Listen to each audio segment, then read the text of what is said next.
15 Mart 9-cu sinif OTK sınavının ingilis dilinin izahını verirəm uşaqlar. Birinci sualda cavabımız C variantıdır. I have ever had görəndə biz üstünlük dərəcəsi götürməliyik.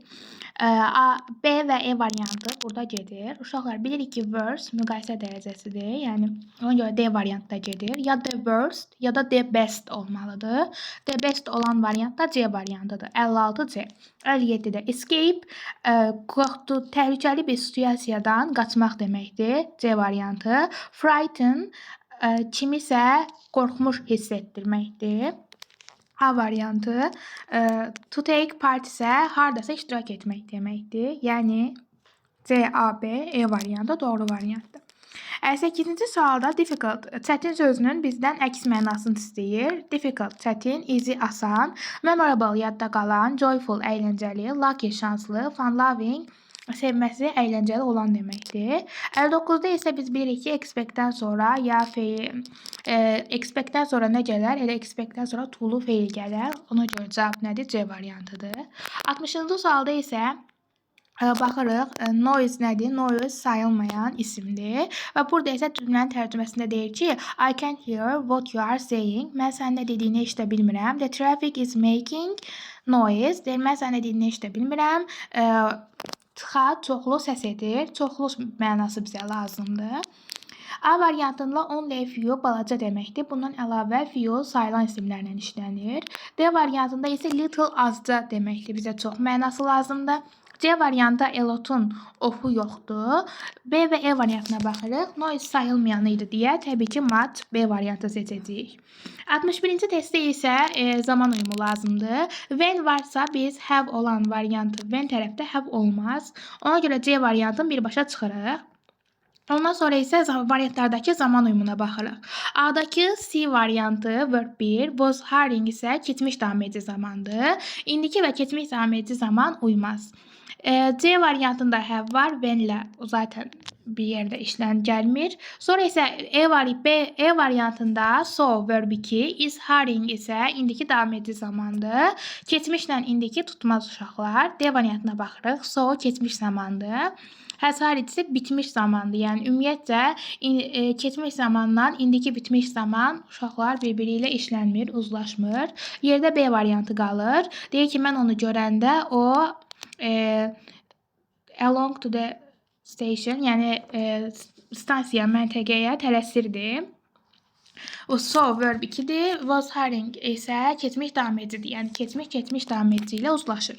B variantını götürürük. 62-də isə uşaqlar I'm in love with bir şeyə heyran olmaq, bir şeyə vurulmaq deməkdir. I'm in love for art, love for music. Yəni kiməsə, nəyəsə vurulmaq mənasında bizdən işlənir. Məsələn, I attend driving class because of my love art. Məsələn, rəsmə sevgimə görə mən neynədim? Rəsmə sevgim üçün neynədim? Rəsm dərslərinə getdim. Yəni, rəsm, incəsənət kimi mənalarla, sənətlə bağlı olanda isə uşaqlar forla istifadə olunur.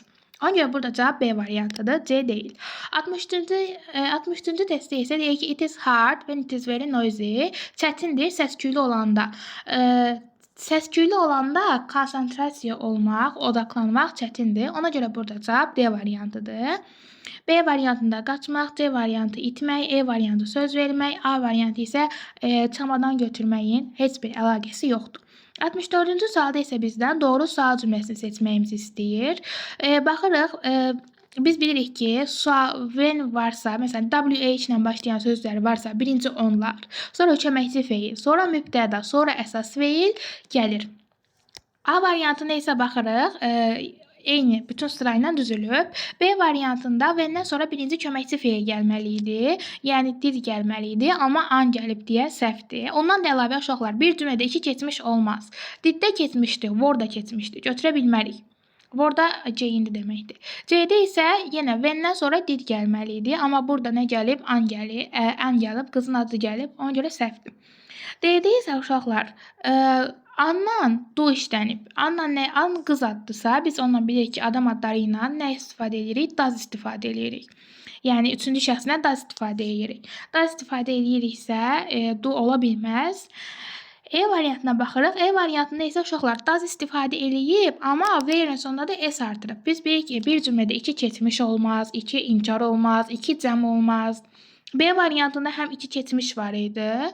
E variantında da 2 cəm var. B variantında da əlavə olaraq did əvvəldə gəlməli idi. Ona görə də cavabımız A variantıdır. 65-ci sualda isə baxırıq. 65-ci sualda biz bilirik ki, bus avtobusdur, sayılan isimdir. Sayılan isimin əvvəli artiklsız qalmaz. Amma B və E variantında isə bunun əvvəli artiklsız qalır. Sonra station nədir uşaqlar? Station isə məntəqədir və məntəqənin də ən samitlə başlayıb da, yəni tələffüzdə s ilə deyirik. Ona görə onun əvvəlində ən istifadə oluna bilməz. D variantını ona görə çıxırıq. Yerdə A və C variantı arasında qalırıq. I am sure this is the right bus for the station. Məsələn, bir avtobusun hansı məntəqəyə uyğun olacağını bilirsiniz. Ona görə bildiyiniz məntəqə olduğuna görə, məntəqənin əvvəlcədən müəyyən olduğuna görə burada biz D istifadə edirik. Yəni, mən əminəm ki, məntəqə üçün doğru avtobus budur. Hər ikisi də müəyyəndir. Məntəqə də müəyyəndir, doğru avtobus da müəyyəndir. 66-cı suala baxırıq. 66-cı sualda isə birinci zamanda fikir verək. The bus is. Is indiki zamandırsa, biz keçmiş zaman istifadə edə bilmərik. Amma B və D-də isə, B, D və C-də isə nə görürük? Keçmiş zaman izlərini görürük. Yəni, keçmiş zamandadırlar. Have, had ikinci formasında və isə was və isə keçmişin to be-sidir, bilirsiniz. Amma A-ya baxırıq, siz bilirsiniz ki, bilməlisiniz ki, haven't, hasn't deyə bir şey yoxdur. Onların inkarı do, does və yaxud did kimi köməkçi feilləri ilə düzəlir. A-da çıxırıq, yerdə E variantı qalır. Deyir ki, avtobus həddindən artıq doludur, ona görə biz növbəti məntəqəni gözləməliyik. Bunun da mənası bu şəkildə çıxır. 67-ci suala baxaq. 67-ci sualda isə bizdən positive voice istəyir. Baxırıq, make-dən sonra gələn nədir? This article flowers of silk. Elə baxın, hamısının da eynidir. Ondan sonra nəyə baxmalıyıq? Zamana. Deyildən sonra make gəlib, yəni verb 1 gəlib. Mübtədanın üzərinə verb 1 gələndə bu indiki zamanın düsturudur. İndiki zamanın düsturudursa bizə are lazımdır. Elə are olan variant da B və E variantıdır. Biz burada being istifadə edə bilmirik. Çünki being indiki zamanlar, davam edici zamanlarda istifadə olunur. Being isə E variantını işlədirsək, bitmiş zamanlarda istifadə olunur. Amma bizə nə lazımdır? İndiki zaman lazımdır. Ona görə də doğru cavabımız B variantı olur. 68-ci sualda isə bizdən confidence sözünün yaxın mənasını istəyir. Believe in myself, özümə inanıram. Self-trust isə özünə inandı. Ona görə 1 və 5 götürürük. Confusion, çaşqınlıq, doubt, şübhə, worry isə narahat olmaq deməkdir uşaqlar. 69-da isə dear teacher, əziz müəllim, I would like to sincerely thank you for your continuous support and advice. Mən sizə məsləhətiniz, dəstəyiniz və mənimlə davam etdiyiniz üçün təşəkkür edirəm. Sizin dərsləriniz hər zaman aydın, maraqlı olub və mənə özümü gündən-günə inkişaf etməyimizə kömək edib. Mən həqiqətən sizin səbrinizi və vaxtınızı mənə öyrədəndə, mənə çətin mövzuları öyrədəndə səbrinizi və mənə öyrətdiyiniz vaxtı, mənə həsr elədiyiniz vaxtı, necə deyim, vaxtı appreciate sözünün Azərbaycancası yadımdan çıxdı. Vaxta görə təşəkkür edirəm deməkdir uşaqlar. Ondan sonra isə deyir ki, sizə görə mən indi öz təhsilimdə, öz dərslərimdə daha rahat hiss eləyirəm. Mən sizə həqiqətən çox şükür eləyirəm hər şey üçün. Yəni təşəkkürəm, minnətdar eləyirəm sizin bu dərsləriniz üçün. Burada isə bizdən nə istəyir? Mətnə görə doğru fikir istəyir. A variantında deyir ki, Sarahın dərslərində heç bir inkişaf yoxdur. Ona görə də o, müəllimdən üzr istəyərək, müəllimdən onun vaxtını ona sərf etdiyi üçün üzr istəyir. B-də isə deyir ki, müəllimin dərslərinin aydın olmağına baxmayaraq, o hələ də bəzi dərsləri çətin mənimsəyir, anlamayıb. C-də isə doğru variantımız. Sara həqiqətən müəlliminə onun dəstəyi, səbri üçün təşəkkür edir. Baxın, burada thank you for your continuous support and advice. Eynisi də buradadır uşaqlar. Yəni buradan tapa bilərdiniz. D-də isə deyir ki, Sara hər zaman dərslərində arxada olub və səbirsiz olub. E variantında isə müəllim bəzən Sarahı yorğun hiss etdirir. Uncertain isə dəqiq olmayan deməkdir. Bu ehtimal burada başqa mənada istifadə olunub. Cavab C variantıdır. 70-ci sualda isə I am writing to apply for the job position at your company. Mən bunu sizə sizin kompaniyanızda işə qəbul olmaq üçün yazıram.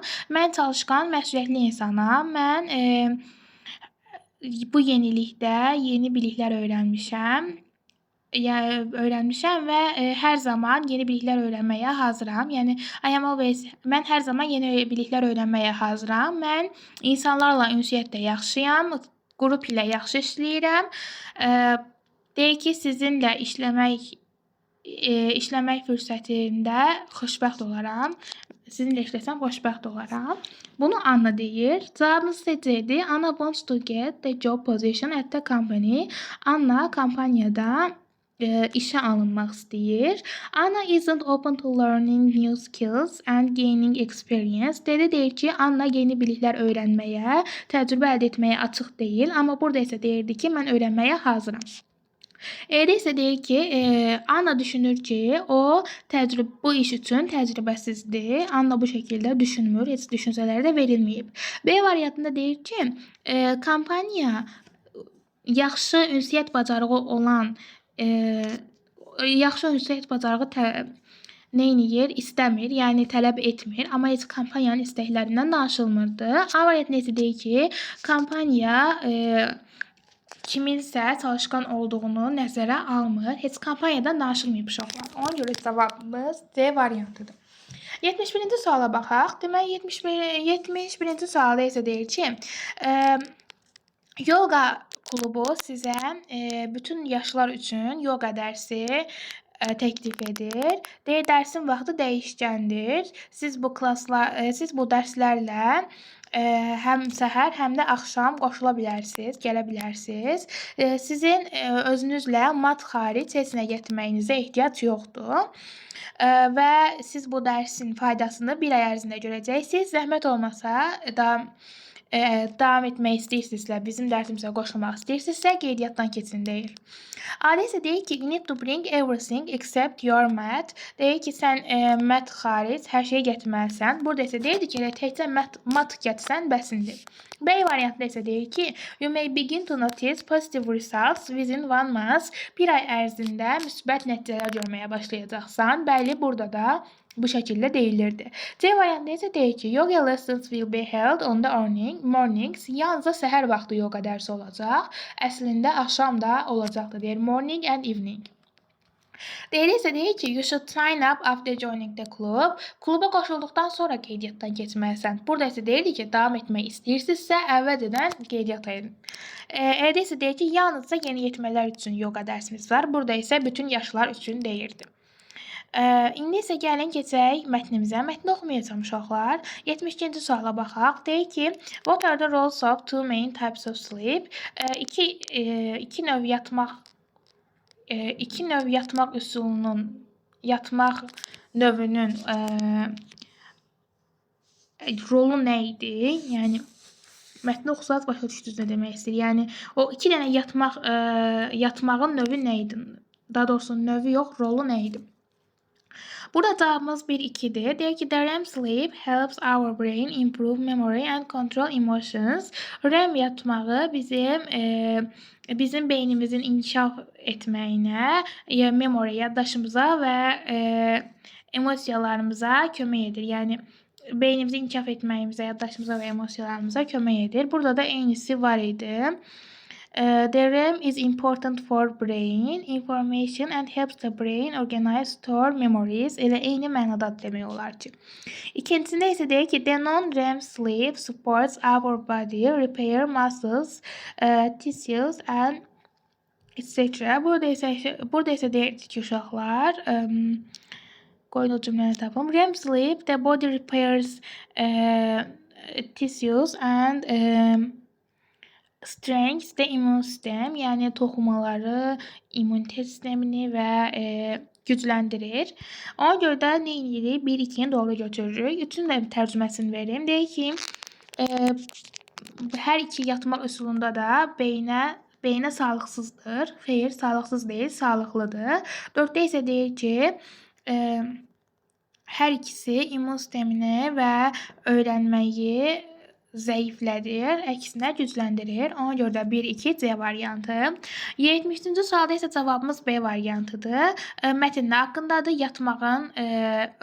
Yatmağın önəmi haqqındadır. 74-cü sualda isə cavabımız E variantıdır. Deyir ki, yatmaq önəmli biyoloji prosesdir. 2-ni götürürük. Consist of several stages and cycle during the night. Gecə vaxtı. Burada isə ikincidə isə deyir ki, gecə vaxtı insan yatmazdan əvvəl yatanda, yəni müxtəlif proseslər baş verir yuxu ərzində. Bəli, bu doğrudur. Üçüncüdə isə deyir ki, has a great role in keeping the body and brain healthy. Bədəni və beyni sağlıqlı tutmaq üçün yaxşı rolu var yatmağın. Cavab burada elə 2, 3 E variantıdır. Uşaqlar, 75-də C və D variantı arasında qalmışam. Özüm kitabçıya D kodlaşdırmışam. Amma yəni cavab C və D də ola bilər. Bunu sizə dəqiqləşdirib yorumların altında sabitləyəcəm. Yenə mən tərcümə edeyim. Bizdən yanlış fikir istəyir. A variantında deyir ki, non-REM yatmaq vaxtında insanlar dərin yatmırlar. Bu doğrudur. Onlar non-REM-də yox, yalnızca REM-də dərin yatırdılar. B-də isə deyir ki, each sleep cycle starts with non-REM sleep. Deyir ki, hər bir yatmaq mərhələsi non-REM yatmağından başlayır. Bu da doğrudur. Z-də deyir ki, hər iki yatmaq mərhələsi gündüz və gün ərzində baş verir. Mətndə gün ərzində haqqında məlumat yox idi. D-də isə the non-REM stage usually ends with REM sleep. Həmişə non-REM nə ilə bitirdi? REM yatmağı ilə bitirdi. Mətndə bu haqqda da dəqiq məlumat yoxdur. E-də isə during the REM stage, humans dream. REM yatmağı vaxtı, yalnızca non-REM yox, REM yatmağı vaxtı insan yuxuya gedir, yəni yuxu görür, yuxuluyur. Ona görə də burada C və D variant arasındayam. Özüm də kodlaşdırmışam, qərarlaşdırıb sizə yorumlarda yazacağam. 76-cı sualda isə deyir ki, bizdən doğrunu istəyir. Birincidə deyir ki, böyüklərə baxmayaraq gənc uşaqlar daha çox yuxuya yatmalıdırlar. İkincidə isə going to bed and waking up hər gün eyni vaxtda yatmaq bizim yuxu keyfiyyətimizi artırır. Bunlar doğruydu. 3 və 4 səhvdir. 3-də deyir ki, on weekends we should go to the bed and wake up at a different time. Biz həftə sonları müxtəlif saatda yatmalıyıq. 4-də isə deyir ki, yatmağın rolu nə fiziki, nə də mental cəhətdən yoxdur deyir. Yəni faydası yoxdur. İndi listeningə keçək. Listening uşaqlar 500% düzdür, əminəm. Götürə bilərsiniz buradan cavablar. İçəri şəhər haqqında danışırdı. What do people feel like when walking through İçəri şəhər? İçəri şəhərdə insanlar yeriyərkən nə hiss edirdilər? They feel like they are traveling the past. Keçmişə ışıldanırmış kimi hiss edirdilər. The old city combines history, culture and beauty. Köhnə şəhər tarix, mədəniyyət və gözəlliyi birləşdirir də, yəni içində var. Və is surrounded by strong stone walls. Qalın daş divarlardan əhatəlidir. Mətn nə haqqındadır? The oldest place in the center of Baku. Bakının ən qədim yeri haqqındadır. 80-cidə isə the old city, one of the most magnificent place in Azerbaijan is also known as İçəri şəhər. Deyək ki, köhnə şəhər həmçinin İçəri şəhər kimi bilinir və Bakıdakı ən möhtəşəm yerlərdən biridir. Heç dinləməsək belə bunun doğru olduğunu bilirik uşaqlar. Only visitors walks, take photos and enjoy the special atmosphere in İçəri şəhər. Deyir, yalnızca ziyarətçilər şəkillər çəkir, həzz alır və bu xüsusi atmosferdən həzz alır da deyim. Amma uşaqlar təkcə visitors yox, ziyarətçilər yox da, yerli insanlar da gedir. Mən özüm neçə dəfə getmişəm. Məncə İçəri şəhərə getməyən yoxdur. 3-də isə at night the lights make the streets of the old city look magical and warm. Deyək, gecələr işıq yananda içəri şəhər sehirli və isti görünür. Bu da doğrudur uşaqlar. 4-də isə Qız qalası və Şirvanşahlar Sarayı İçəri şəhərin çölündə yerləşir. Xeyr, İçəri şəhərin içində yerləşir uşaqlar. Zaten adı İçəri şəhərdir. Və 81-də hissəni mən kitabçanın üstündə yazmamışam, vaxtım çatmadı. Ona görə bugün nümunə verəməyəcəm. Deməli uşaqlar, hardasa bir 10-15 dəqiqəyə 11-ci sinifin videosunu da qoyuram. İzləmədə qalın. 11-ci sinifin ingilis dili qrammatikasında izahı gələcək. Kanala abunə olmağı, like atmağı, paylaşmağı, bilmirəm də nə bacara bilirsiniz eləyin, tamam mı uşaqlar?